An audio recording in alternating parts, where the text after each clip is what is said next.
Hey, Parker Posse, I am back. Yeah, what is it? 8 or 9 o'clock. It's a bit chilly here. I think it's like 18 degrees. And y'all, I'm so crazy.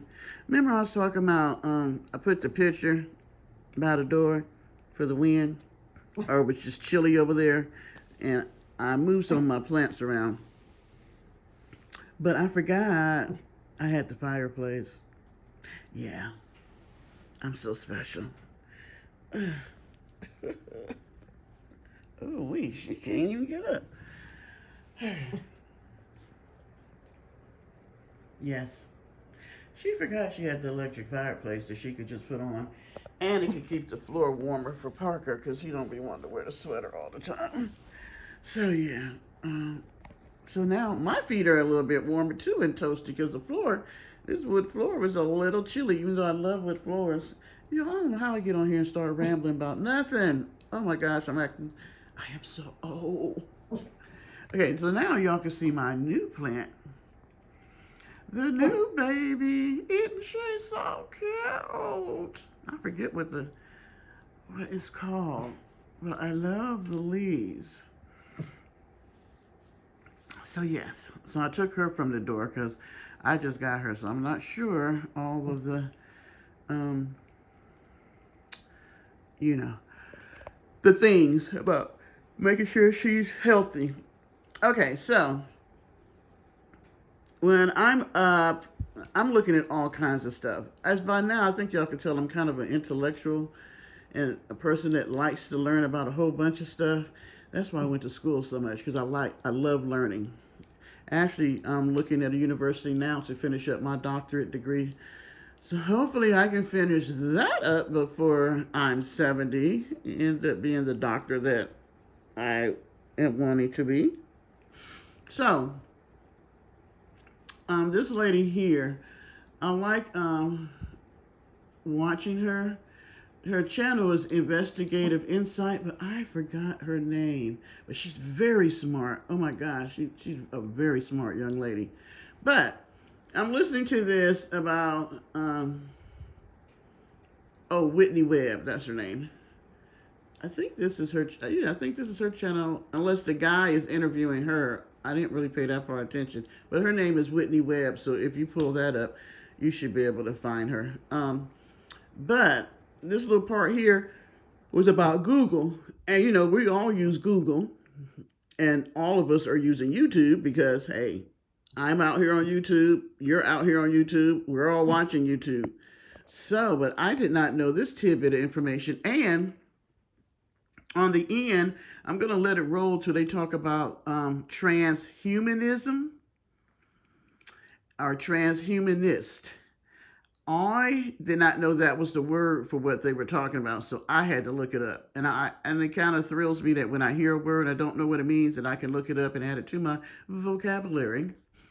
But pretty much it's them using AI computers and all this stuff to make like cyborgs, but they claim it is to enhance humans, their physical, their mental, physicality, cognitive,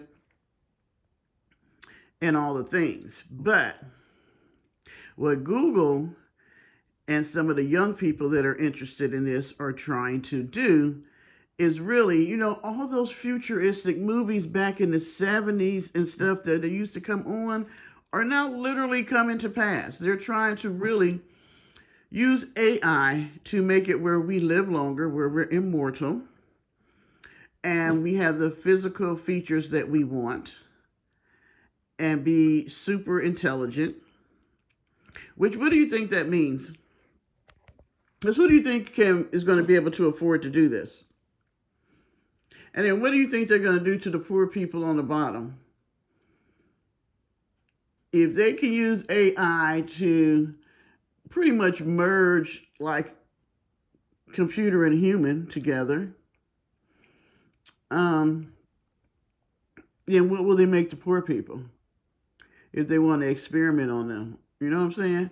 Who do you think they'll use first to do that? And once they perfect it, who would it be for?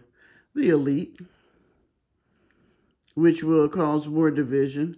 There was a movie, maybe somebody's seen it and know the name of it, but it was like where all the people that had money, that were the elite, lived like in this dome bubble type thing. And then the people who worked there, they came in to work there, all the poor people lived outside in the rest of the world, but it was like very industrialized, like, there was hardly anything. Everything was tore up, broken down. The people were really, really poor. They made a little bit of money going to the dome to work and all this. I'm going to have to look it up. I think Helen Hunt was in it. Ah, dang. But I might have to rewatch that. It was a pretty good movie. I have to look it up, see if I can find it. But yeah, and so the thing is, their ultimate goal with Google here is they're trying to make their own children, babies.